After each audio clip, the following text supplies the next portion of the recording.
इनके लबे रंगी की निछावर थी कि जिसने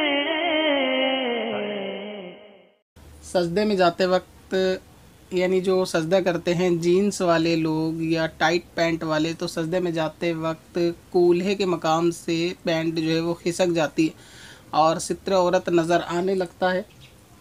तो उसके ताल्लुक़ से सवाल पूछना चाहते हैं, क्या इसमें पीछे नमाज़ पढ़ने वाले की नमाज़ पे क्या फ़र्क आएगा और इनकी नमाज में क्या फ़र्क आएगा जो ये जीन्स पहनने वाले होते हैं।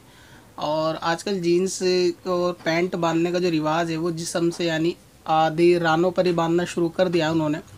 हो सकता है कि शायद बैतुल खला में खोलने की भी उनको हाजत ना पड़ती हो, बगैर खोले काम उनका चल जाता हो ऐसे पैंट वालों का। तो जब वो सजदा करते हैं तो सजदे में जाते वक्त ख़ास तौर से तो वो मकाम जो सित्र औरत होता है, कूल्हे की जगह का बेल्ट के नीचे का हिस्सा वो नज़र आने लगता है। तो क्या उनकी नमाज़ हो जाएगी और पीछे पढ़ने वालों की नमाज़ जो है वो होगी या नहीं होगी। तो जो लोग पीछे नमाज़ पढ़ रहे हैं कि जिनकी नज़र आगे सजदा करने वाले, यानी जब नफिल नमाज़ पढ़ते हैं अगर कोई आगे इस तरीके का मामला है और नमाज़ पढ़ रहे हैं तो नज़र जानने से उनकी नमाज में कोई ख़राबी नहीं आएगी। मगर करना ये चाहिए कि अगर कोई ऐसा शख्स नमाज़ पढ़ रहा है तो आदमी को ऐसे में अपनी आंखें बंद कर लेनी चाहिए, यानी ये कि सित्र को देखना भी ये जायज़ नहीं है, हालत नमाज में भी जायज़ नहीं है और नमाज के बाहर भी जायज़ नहीं है। लिहाजा ये कि पीछे वाले नमाजी को तो चाहिए कि वो अपनी आंखें बंद कर ले, उसकी नमाज में कोई फ़र्क नहीं आएगा। और जो ये शख्स नमाज़ पढ़ रहा है तो ये जैसे ही सजदे में जाएगा और इसकी पैंट सित्र पे से हट जाएगी और सित्र नज़र आने लगेगा और ये सजदा मुकम्मल कर लेगा, तो इसका सजदा मुकम्मल करते ही इसकी नमाज जो है वो फासिद हो जाएगी, यानी नमाज इसकी टूट जाएगी।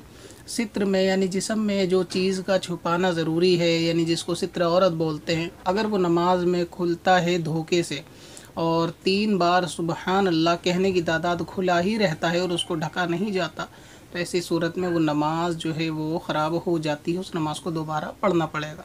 अब ये शख्स जैसे ही सजदे में गया, सजदे में जाते ही सित्र के मकाम से इसकी पैंट तो पहले ही नीचे थी, वो और ज़्यादा नीचे हो गई और सित्र दिखने लगा। तो अब जैसे ही ये सजदे की 3 तस्बीह मुकम्मल करेगा तो इसकी नमाज जो है वो टूट जाएगी। और अगर ये मामला ऐसा है कि किसी ने जानबूझ के सित्र खोला तो फिर जानबूझ के सित्र खोलते ही नमाज टूट जाएगी, उसमें 3 तस्बीह की कोई कैद नहीं। लिहाजा ऐसे जीन्स पहनने वाले, ऐसे पैंट पहनने वालों को चाहिए कम से कम नमाज में तो कपड़े पहनकर मुकम्मल आया करें या पैंट थोड़ी ऊपर करके बांध लिया करें कि जिससे नमाज की हिफाजत हो जाए और दूसरे की बदनिगाही की हिफाजत हो जाए। तो ऐसे लोगों की नमाज़ पढ़ने में कोई फ़ायदा नहीं है, बस ये फॉर्मेलिटी और ये रस्म नमाज को अदा करने आते हैं, हकीकत में नमाज को अदा नहीं करने आते कि एक्सरसाइज करी और उसके बाद जो है ये चलते बने। अब इनकी नमाज हुई या नहीं हुई, सित्र दिखा, इससे इन्हें कोई फ़र्क नहीं पड़ता। पैंट इतनी नीचे बांधते हैं कि सजदा करते ही सित्र नज़र आने लगता है, तो ऐसे लोगों की नमाज नहीं होती। जिसको भी आप ऐसा देखो, नमाज के बाद उसको प्यार से समझा दो कि भाई इस तरह आपने ये पैंट पहनी हुई है तो सजदा करने से आपकी नमाज जो है वो टूट जाती है, ये नमाज आपकी नहीं हुई। हाँ, पीछे पढ़ने वालों की नमाज में ख़राबी नहीं आएगी, मगर ये कि सित्र को नहीं देखना चाहिए, तो उससे परहेज़ करना चाहिए। बाकी ऐसे लोगों की वो नमाज नहीं होगी।